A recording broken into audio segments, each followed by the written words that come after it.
نقل کفر نباشا. اب میں آپ سے رحمت صاحب کے بھی ماننے میں اساس مسئلے میں پوچھتا ہوں جو نبی علیہ السلام کے متعلق اور صحابہ کرام کے متعلق یہ لفظ استعمال کرے وہ ایماندار ہے سب بولو یار نہیں. وانتم للہ نوز باللہ تم ذلیل تھے تم رسوا تھے.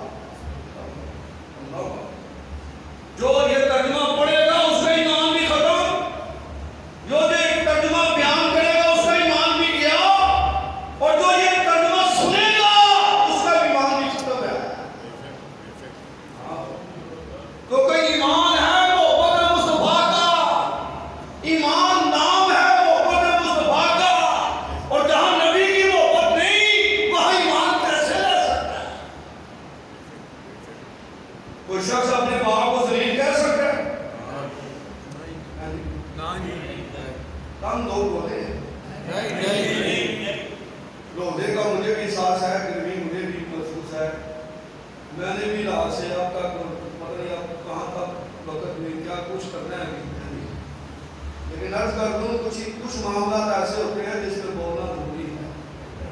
کوئی شخص اپنے باپ کو ذلیل کہہ سکتا ہے؟ نہیں. کوئی شخص اپنے دادے کو ذلیل کہہ سکتا ہے؟ نہیں. اور جو صحابی رسول کو نو ملا یہ کہے وہ ایماندار ہے؟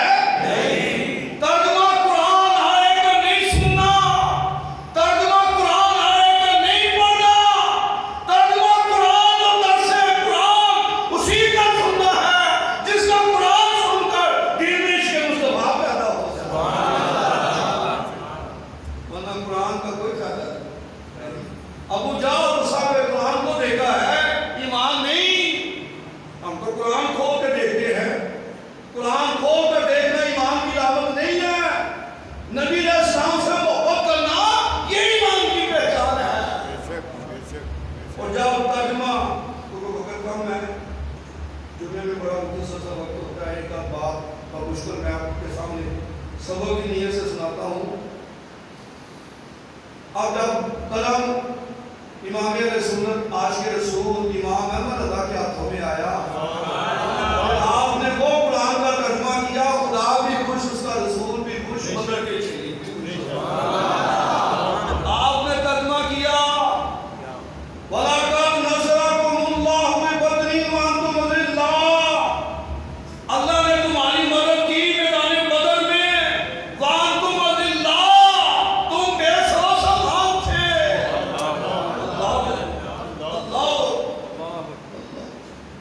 یہ ایک لائن کا ترجمہ اگر آپ دل کی گہرائیوں سے پڑھ کر دل سے تسلیم کر لیں, میرا ایمان یہ ہے کیا مدر دین کے ڈاکو تمہارے کینے پہ حملہ نہیں کر سکتے. اب کوئی کہے میرا مفسر قرآن بڑا ترجمہ کیا ہے, اس نے بڑی تشریح کی ہے, شان نزول بڑی بیان کی ہے, بڑی جلد لے کر آیا ہے, اس کو کھولو قرآن, چوتھا پارہ چوتھا رکوع, اس آیت کو دیکھو اس نے ترجمہ کیا. اگر اس ظالم نے ترجمہ کیا تم لوگ ملا یہ تھے, اسے بتا دو ایسا ترجمہ کرنے والا نبی کا غلام نہیں ہو سکتا. نبی کا غلام وہی ہے جو سب کچھ چھوڑ سکتا ہے, دامن مصطفیٰ نہیں چھوڑے. وَأَنْتُمْ لِلَّهِ, حالانکہ تم بے سرو سامان تھے. اور بے سرو سامان آپ نے غزوہ بدر کی وہ ساری منظر کشی کی ہے. جب امام الانبیاء نے اپنے نہتے ساتھ غازیوں اور مجاہدوں کو, روزے داروں کو 2 ہجری میں رمضان پھٹ ہوا, کم از کم لوگوں کو فروغ ہے, آپ جیسے بہت لوگوں کو فروغ ہے. 2 رمضان میں 2 ہجری میں رمضان پھٹ ہوا, صحابہ کرام کی روزے کی حالت میں ہیں, اور سپہ سالار اسلام امام الانبیاء نے آج غازیوں کو حکم دیا, نمازیوں, روزے داروں, آج جہاد کے لیے تیار ہو جاؤ,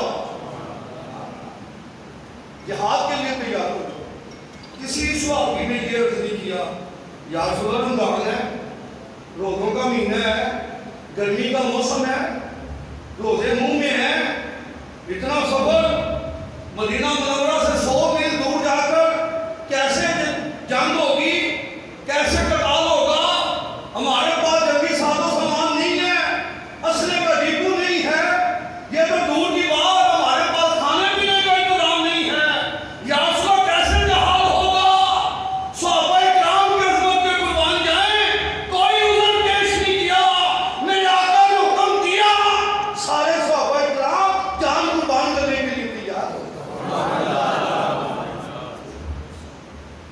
313 غازیان بدر، یعنی خوش نصیب صحابہ اکرام کی تاریخ میں عشرہ مبشرہ کے بعد سب سے زیادہ فضیلت اور مقام والے صحابی جو میدان بدر میں امام الانبیاء کے ساتھ شامل ہیں۔ بدری صحابہ بے مثال صحابہ، اور اسلحہ کتنا تھا؟ اسلحہ کتنا تھا؟ حدیث مبارکہ میں آتا ہے ان 313 غازیوں کے پاس 8 تلواریں تھیں، 8 تلواریں، اور بعض اس میں ایسی تلواریں تھیں جن کی نوکیں بھی ٹوٹی ہوئی تھی، اور ان کے پھل کو یعنی ان کی دھار کو زنگ لگا ہوا تھا۔ وہ تلوار درخت کی شاخ نہیں کاٹ سکتی تھی، وہ انسان کا جسم کیسے کاٹ سکتی؟ وہ 8 تلواریں حضور کے پاس آ گئی، حضور نے فرمایا اسلحہ لے آؤ، جنگی ساز و سامان اکٹھا کر دو۔ تھے ان کے پاس 2 گھوڑے، 6 سریں، 8 شمشیریں، اور بدر میں آئے تھے یہ لوگ دنیا بھر کی تکلیف ہے۔ یہ لشکر ساری دنیا سے انوکھا تھا، نرالا تھا، اس لشکر کا اثر ایک کالی کملی والا تھا۔ حضور مسلح پہ کھڑے ہو، امام الانبیاء ہے، حضور معراج کے لیے جائیں، معراج کی دعا ہے، حضور میدان جہاد میں جائیں تو سپہ سالار اعظم ہے،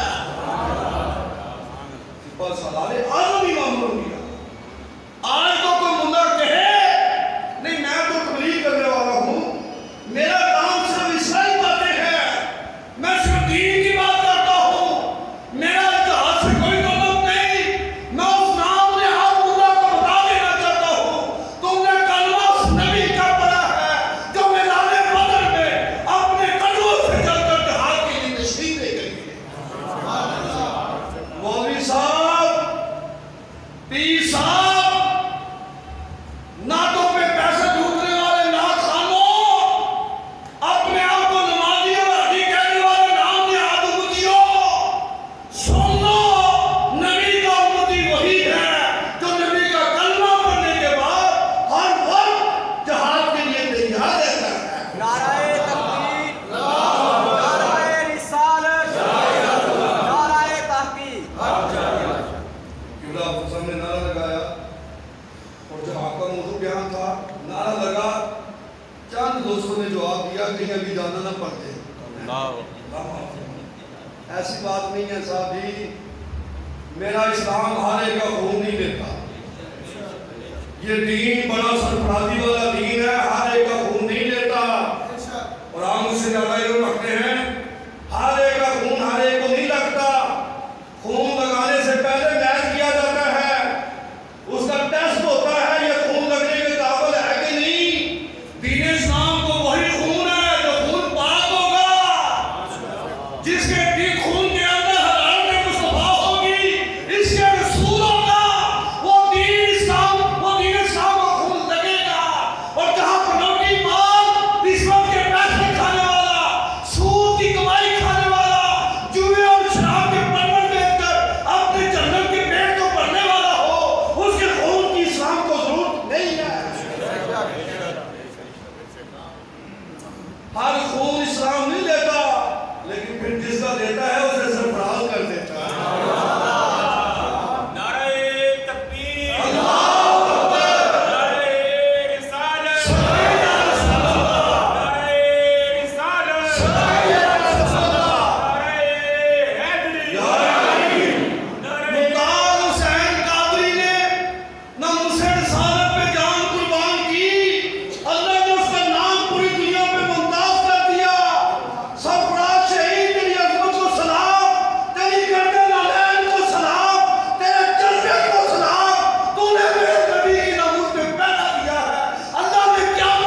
معاملہ نہیں ہے، یہ بڑا حساس معاملہ ہے۔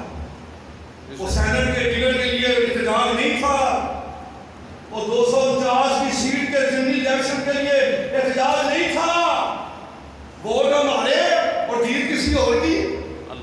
کیسا بھیانک کام ہے جی، کیا سلیکشن ہوئی ہے، کیا الیکشن ہوا ہے۔ کرانے والے بھی تھے اور الیکشن دیکھنے والے بھی تھے۔ تاریخ میں یہ بات درج ہوگی، فارم 224 کے مطابق تاریخ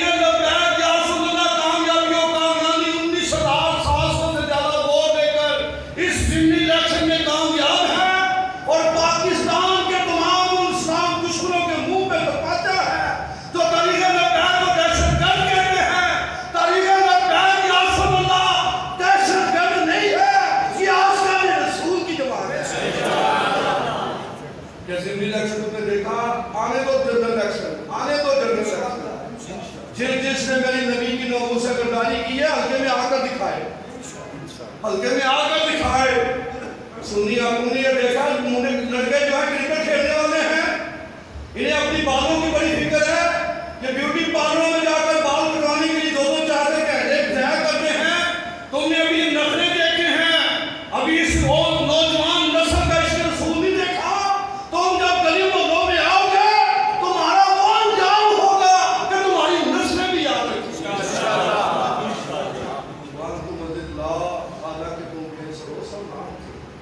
آٹھ تلواریں اور ان کی بھی نوکیں ٹوٹی ہوئی، اور حدیث مبارکہ میں آتا ہے اکثر صحابہ کرام کے جسم منور پر تمیز نہیں تھی۔ اللہ، میں اپنے آپ کو دیکھوں کہ میں نے اسلام کے لیے کیا کیا ہے۔ میں مسلمان، کلمہ پڑھا، آج کے رسول کہتا ہوں، میں پہلی سب کا نمازی، میں نے روزے پورے رکھے، رمضان میں 2 جگہ قرآن یاد کیے، تراویحوں میں قرآن سنا، میں نے تسبیحیں پڑھی ہیں، یہ کچھ میں نے کیا۔ لیکن جب اسلام میں پہلا لینے کی باری آئی تو میں کہاں گیا؟ اپنے ضمیر سے مجھے سوال کرنا پڑے گا، میں اس وقت کہاں تھا جب میرے نبی کی ناموس پہ حملہ ہو رہا تھا؟ میں کہاں تھا؟ اپنے ضمیر سے پوچھنا پڑے گا، اور اگر ضمیر مطمئن نہیں تو پھر تم پچھتاؤ، تم سے بہت بڑی غلطی ہو چکی ہے، بہت بڑی۔ آپ سب کی بات نہیں، آپ کو برباد ہوگا، میں اپنی بات اپنے عمل کے لحاظ سے ایک دن تو بڑی دور کی بات ہے، ایک وقت میں ایک لقمہ کھانے کے قابل نہیں ہوں، ایک لقمے کا حقدار نہیں ہوں میں، اپنی بات۔ لیکن یہ اللہ کی بندہ پروری ہے، اللہ کی کرم نوازی ہے، اپنے محبوب کی غلامی کے صدقے سحری میں بھی بے مثال عزت دیتا ہے، افطاری میں بھی بے مثال عزت دیتا ہے۔ یقین جانو سحری میں بھی دسترخوان بے مثال، افطاری میں بھی دسترخوان بے مثال۔ لیکن دنیا کے مطابق ایک بات کروں، یہ نہیں کہ میں اپنی بات کروں، ایک جنرل سی بات کرتا ہوں۔ عید الفطر بالکل قریب ہے، انشاءاللہ 13-14 دنوں کے بعد عید آئے گی۔ ہم نے آج سے اپنے بچوں کو پوچھنا شروع کر دیا، مٹھو میاں تم عید کے دن کون سے کپڑے پہنو گے، جوتی کون سی لو گے، کپڑے کون سے پہننے ہیں، کہاں سے سلانے ہیں، چیزیں کہاں سے لے کر آنی ہیں، عیدی کہاں کتنی لینی ہے، پوچھ رہے ہیں کہ نہیں پوچھ رہے؟ سب بول رہے ہیں۔ لیکن ایک بات میں آپ سے پوچھتا ہوں، کبھی کسی نے آپ میں سے کسی نے اپنے امام صاحب سے بھی آ کر پوچھا، مولوی صاحب آپ نے عید پہ کون سے کپڑے پہنے؟ بچوں کے لیے میں اپنی نصیحت کی بات کرتا ہوں، کم از کم 3000 اور 5000 کے عیدی ہم لوگ دیتے ہیں بچوں کو، ایسے ہی ہے، چھوٹے سے بچوں کو 3000 5000 عیدی ہے۔ کبھی امام صاحب کو بھی آ کر پوچھا، مولوی صاحب ہم نے آپ کو عیدی دینی ہے؟ ایسا نہیں ہے۔ یہ معاشرے کا نظام اتنا افسر کیوں ہے؟ جس امام کے پیچھے ہم کھڑے ہو کر نماز پڑھتے ہیں، کیا اس کا ہم پہ حق نہیں ہے کہ ہم اسے پوچھیں مولوی صاحب آپ کی شہری اور تعلیم کا انتظام کیسے ہو رہا ہے؟ ہم یہ سمجھتے ہیں مولوی کھائے سوکھی روٹی کھائے، ہمیں کیا پرواہ ہے، پانی سے ہوگا کار کرے ہمیں کیا ہے، نمک سے کار کرے ہم کیا ہے، ہم تو کچھ نصیب ہے کہ ہمارے دسترخوان پہ دودھ بھی ہے، شربت بھی ہے۔ پھر سوچو پھر میں کیسا مسلمان ہوں؟ مجھے اپنے امام کی فکر ہی نہیں، اور میں اس لیے نہیں کہہ رہا کہ اماموں کو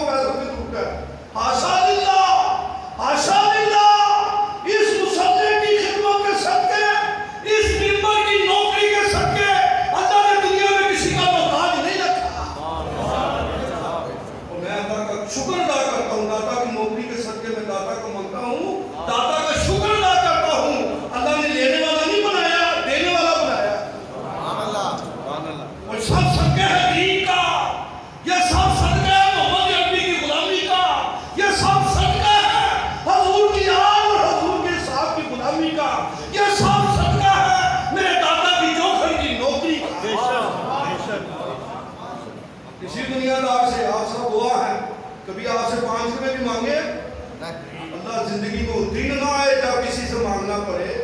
اللہ محبوب کے صدقے اتنا دیتا ہے, یقین جانو میری ضروریات پوری ہو جاتی ہیں, پھر بھی مانگنے کی ضرورت نہیں رہتی. یہ مولوی کی بات کر رہا ہوں, لیکن شرط ہے مولوی اپنے منصب سے وفا کرنے والا ہو, غدار نہ ہو.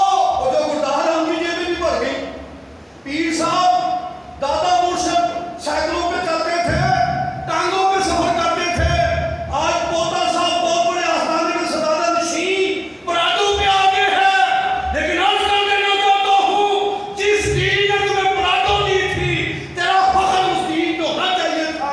پراٹوں تیرا فخر نہیں ہے, نبی کی ناموس پہ پیرا دینا تیرا فخر تھا. کیا فائدہ پراٹوں کا, کیا فائدہ بیریٹوں میں کوٹھی بنانے کا, کیا فائدہ ڈبیت میں مال بنانے کا. تو جھونپڑی میں رہ دیتا لیکن نبی سے وفا تو کرتا. وانتم اللہ بے سر و سلمان تھے صحابہ کرام. اور جب حضور نے جہاد کا اعلان کیا, چھوٹے چھوٹے صحابی معاذ اور محبت 7 اور 9 سال کے قریب آکم مبارک ہے. رات اپنے گھر میں رونے کو فوت ہے, مہر ہو رہی ہے. انہوں نے بہت محسوس کیا مہر ہو رہی ہے, ہم یتیم ہیں, باپ فوت ہو گیا ہے, پتہ نہیں ماں کو کیا معاملہ ہوا ہے, گھر میں کوئی راشن نہیں ہے, پیسے نہیں ہیں, باپ کی وجہ سے کوئی ٹینشن ہو گئی ہے. دونوں بیٹے ماں کے پاس آ گئے, اماں جان کیا ہوا؟ بیٹا تم سو جاؤ, تمہاری بات نہیں ہے. اماں بتائیں. اماں نے کہا میرا گھرانا وہ بدنصیب گھرانا ہے. آج حضور نے جہاد کا اعلان کیا, مدینہ منورہ میں سے ہر ایک شخص حضور کے قدموں پہ جان قربان کرنے کے لیے جا رہا ہے. تمہارا باپ بھی ہوتا, وہ جہاد میں شامل ہوتا. وہ نہیں ہے, میں بدنصیب ہوں کہ میرے گھر کا کوئی فرد حضور کے قدموں پہ جان قربان کرنے کے لیے جا نہیں رہا. یہ ہے صحابہ کرام کا موقف. اور یہاں ناموس رسالت پہ حملہ ہوا, ہم چھپ گئے. ہم اپنے گھروں کے دروازے بند کر دیے, ٹیلی فون آف کر دیے. 1 کروڑ سے زیادہ آبادی والا دور شہر, صرف 10,000 شمع رسالت کے پروانے سڑکوں پہ کھڑا ہو کر احتجاج کر رہے تھے. کیا صرف لاہور میں 10,000 مسلمان ہیں؟ سوچنے کا موقع. ان دونوں صاحبزادوں نے ماں کا دامن تھاما اور آپس میں کہا کیا, اماں تم رونا چھوڑ دو, رونا بند کر دو, تم خوش ہو جاؤ. ہم دونوں بھائیوں نے عہد کیا ہے, ہم صبح حضور کی بارگاہ میں جائیں گے اور آقا کی اجازت لے کر میدان بدر میں جا کر آقا کے قدموں پہ جان قربان کریں گے. اللہ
سپر چیمپئن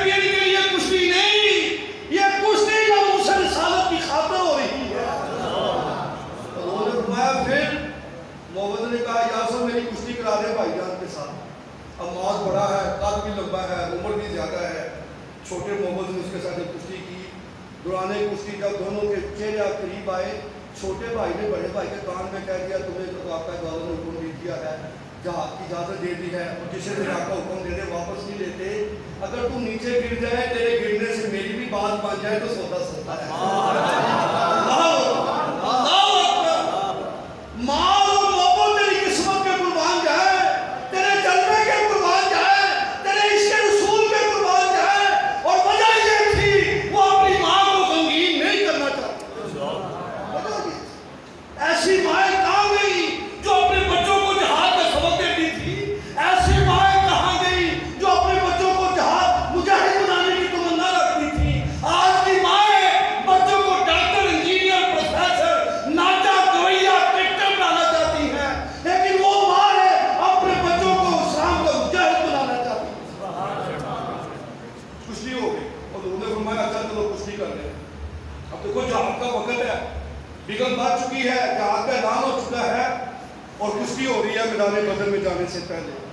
وہ کشتی کتنی قیمتی ہو گئی، جس کشتی کا منصف امام الانبیاء تھے، اور کشتی دیکھنے والے ابو بکر صدیق تھے، کشتی دیکھنے والے عمر بن خطاب تھے، کشتی دیکھنے والے حیدر پیار تھے، کشتی دیکھنے والے میر حمزہ تھے، کشتی دیکھنے والے بلال حبشی تھے۔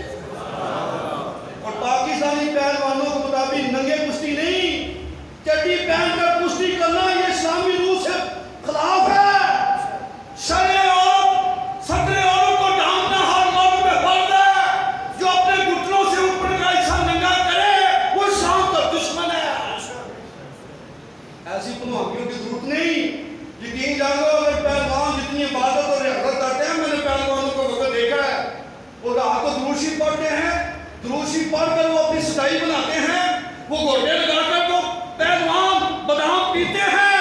اگر پہلوانوں کا لباس اسلامی ہوتا، پاکستان کے پہلوان پوری دنیا پہ چھا جاتے۔ بہرحال وہ کشتی ہوئی، معاذ کے کان میں محمد نے فرمایا بے رہی تو ادھر لیٹ جائے۔ کشتی ہوئی، معاذ لیٹ گیا، محمد اس کے سینے پہ چڑھ گیا اور زور زور سے ان کو دے کر فرما رہا تھا یا رسول اللہ میں جیت گیا، یا رسول اللہ میں جیت گیا، میں جیت گیا۔ میرے آقا نے فرمایا تمہیں بھی اجازت ہے۔ اور کسے کیا خبر دی، میرے آقا نے کیا اجازت دی ہے؟ ان ننھے معصوم مجاہدوں کے ہاتھ اللہ رب العزت ابو جہل کو کہفر کردار تک پہنچائے گا۔ اسلام کا سب سے بڑا دشمن سارے لوہے کے لباس میں زیب تن کر کر 50 سورموں کی حفاظت میں کھڑا تھا، لیکن جب موت کا پیغام آیا، مال اور موت کا پیغام بن کر شیروں کی طرح جب ابو جہل پہ جھپٹے، گردن کو کاٹ کر نبی کا گستاخ زندہ نہیں رہ سکتا۔